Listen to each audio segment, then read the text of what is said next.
Alright, what's going on, everyone? Today's video is a little bit different. We're gonna look at what the creative director was saying, because yesterday I uploaded a video about him specifically. Him. I guess his name is Habib, or however you pronounce his name. But anyways, we made a video about him yesterday. It was about, he was talking about how career mode is gonna be pushed back to 2024. So now I found a video of it. Just thought to share it with you guys, and this video might be a little bit long, so just letting you know. But let's dive right into it. For sure. Yeah, so you mentioned career mode, and obviously that is a thing that's on a lot of people's minds right now. We released a little while ago a sort of teaser trailer letting people know that it's coming. And Wait, there was a teaser trailer? Really? I didn't even see it. Okay. haven't said a whole lot since then. And so I think people are wondering, well, what should they expect here moving forward when it comes to career mode? Okay, so career mode.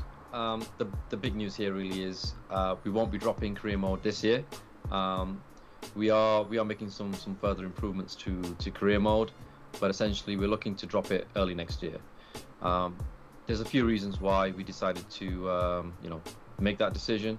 The main one being, we really wanted career mode to be in a place that we were happy with when we launched the beta version of career mode into early access. So those of you who've been following the game obviously know that we've been trying to make some improvements over the past few updates with regards to AI and how dangerous the game feels. And we just felt like career mode is going to be the main single player part of the game. And we really wanted to make sure that those improvements were meaningful in terms of... Okay, I just want to stop it right here. I just want to add on to what he was saying. At least for me, I don't know about everyone else, but as far as career mode when it comes to sports games like this, whether it's NBA, WWE, or UFC, or now Undisputed, I always love career mode. Always do. I don't know why. It's just me. There's something about it that I really enjoy. So I'm really excited to see what they're doing exactly, and to really just play it already, honestly. So I'm excited. I just wish that they would have gave us like at least a date, if that was possible. Give us a date, or at least around like 1 month, like maybe January, February, March. But as far as we know, he just said early 2024. So it could be January, February, March, or even probably April. So, but anyways, let's watch it. Of making the AI feel more dangerous, but also things like career progression, the economy, and making sure that when career mode is dropped, people will absolutely love playing it. So it wasn't a decision that we made lightly, but throughout the development process of Undisputed, quality is something that's really important to us, and not just rushing out updates and then having to put fixes on the back of updates that are released. So career mode is getting closer and closer to that release, and I know this isn't probably the news that everyone wants to hear about pushing dates back, but we're very excited about the changes we are making to career mode and the updates and improvements we're making to it. So that's the main thing with career, really. So okay, so they're making some changes. He basically said everything that we just went over with in yesterday's video. So okay, that makes sense. I just hope that it's really good. Like I said, I'm being hopeful, and I really am excited to play it. Really am. So let's continue. By the way, this dude looks like a Viking. He really does. He looks dope. I like his beard. He has a really nice beard. But anyways, for somebody, there's somebody out there, Ash, that is thinking, I'm gonna be playing this over my holiday break. So to that person, that's what I'm saying. That's what I'm saying. I was one of those people too, because I was like, okay, I'm gonna play over Thanksgiving break, or around Christmas, whatever, right? So I guess not. But anyways, let's see what he says. To those people, right, we're sorry. We really want to ship career mode and have it even though it'll be in a beta state when we ship it, there's still a standard, right? There's still sort of a bar that we've got to hit. It's one of the things that I've been focusing on with the design team, is to look at some of those different areas that Ash is talking about. There's an update that we're going to ship before career that will help make some of those things happen. And then when that career update comes, it'll incorporate some areas that we think that will be necessary in order to make a career. Wait, let me see something real quick. It has chapters. Okay, let me see.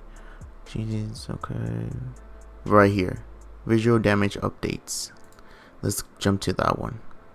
So yeah, one of the first things you're going to see is an enhancement to the amount of blood on the face and chest. Essentially, more splatters and more drips of blood, as you'd expect to see when you're battering an open wound. Wait. Deepen. Wow, that looks amazing. Hold on. Look at that. That actually looks really cool, man. I'm not even gonna lie. Oh, no. I wanted to play it. And the discoloration of the bruising, so you're going to be seeing more darker and more realistic purples and slight reds to simulate. Oh, wow. Wait. Look at him. His whole face is like swollen, especially the eyes like swollen shut. That is crazy. I'm excited for this game to come out though. Really am. Alright, let's play it. Rushing to the surface of the damaged skin. You're also going to be seeing blood on the shorts, so it's not just for the body and gloves. Oh, I like that. I like how they're gonna have blood on the shorts. Splatters on the shorts. So no more pristine white shorts when you're dripping with blood. We've increased the variety of the cut positions. So not always going to spawn in the exact same location. So cuts will still be to the left and right of the face, but this means they can spawn in a few different locations. Look how deep it is. The sweat will also now have a tinge of blood to it. Pretty self-explanatory, but you can expect to see some drops of blood mixed in with the beads of sweat. And we've also added a new zone for the cuts to appear. So damaging the center of your opponent's face can now result in appearing on their nose as well. Damage and stamina. Let's talk about damage and stamina. First, a quick reminder about what we aim to accomplish in Undisputed. When it comes to both of that these hook. Areas, we want the game to feel more consequential. Wait. I like how the whole camera shook a little bit and there was like a flash. I like that a lot. Than it does today. It's just like the small details. I love it. I love it already. The small details, because I pay attention to the small details the most. So that's really cool. This means a player should be able to capitalize on an opponent's mistakes, and that players have meaningful choices that can impact the outcome of the fight. For example, you might choose a fighter like Joe Frazier or Rocky Marciano, who are known for their ability to take an opponent into deep water. With a body shot. For that to happen, stamina Look has at to that. be consequential, so you can use that as a valid strategy. That's Same thing crazy. with we want fighters like Deontay Wilder to feel truly dangerous. This means you can't keep eating power shots from him and stay on your feet. We know that's possible right now. Oh, I like that animation, So like the way he sat down. That's actually pretty cool. Feel more consequential. Health and We'll start damage. with health and damage first. We've unified the head health and body health into 2 health bars. This should make health distribution and entries Okay, right here. dazed feel more representative of what's happening in the fight overall. We've also added follow-through damage to punches, meaning that if you get hit into daze with a really solid punch, some of that damage can actually follow through, and your dazed health will already be partially depleted. Damn, look at that. Additional damage to get that knockdown. Follow-through damage can also now result in a flash knockdown, which we've been able to reduce the feeling of randomness that currently exists. Look at that punch though. Look at that hook. That is crazy. With stamina, I'll talk about a change Stamina. in the .6 update, and then one to look forward to Okay. a bit later on. Wait, before it plays, this is something I really wanted to, know more about it, because like I was really curious to see like what kind of updates they would do with the stamina. So let's see. That stamina recovery is now based on a fighter's activity in the previous round, allowing you to better manage their stamina throughout the course of a fight. Throw a ton of punches, and you won't recover as much stamina in between rounds. Or maybe take a round off and throw less punches to give yourself more stamina at the end of a fight. It's not ready for .6, but in a future update, there will also be Uh, further adjustments to movement and wait. loose movement. I also hope they, we're coming out with new fighters. Well, they're coming out with new fighters.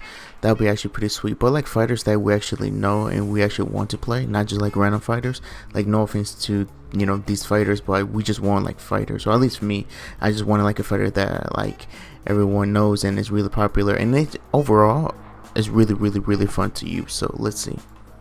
When fighters are low on stamina. This is aimed at increasing the consequences of stamina mismanagement. Currently, if somebody's low on stamina, they can still fly around the ring like it's round 1. So there's a missing piece of the puzzle that will close the gap and make stamina feel more consequential. And of That's course, good then. as we introduce these changes, we'll continue to evaluate how damage and stamina mechanics are impacting fights and make necessary balance tweaks over the course of time. Longer term, we'll also be taking a look at our roster to ensure fighter ratings make sense around these consequential areas and provide clear differences when selecting fighters, which leads us to the next topic, fighter differentiation. There are a lot of great licensed fighters in Undisputed, and it's important they feel Yeah, I was just talking about this, so let's see. unique. And for the upcoming career mode, the choices you make on what fighter attributes to focus on need to feel meaningful as well. Is that foundation around damage and stamina systems we just talked about that will help get us even more uniqueness out of the boxers in Undisputed. With that in mind, here's some things that we'll give attention to across the remainder of early access. There will be further stat balancing of our roster to make sure that's not too boxers bad. are as true to form as possible with clear differentiation, so you know the right fighter to match up with the way you like to fight. Okay, We'll also yeah. be looking at our roster to make sure those fighter archetypes are set up on the appropriate boxers. His We'll nickname was the continue to Matrix. I introduce like new that. traits and to refine the ones already in Undisputed. This is great for personalizing both licensed fighters and custom characters, and will be especially important in shaping your career. So once again, guys, thank you so much for your time. That's actually pretty sweet, man. Really, really sweet.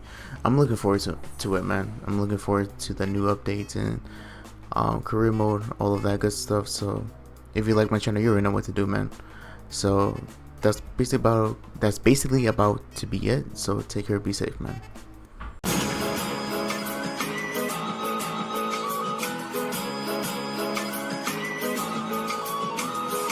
Shotgun.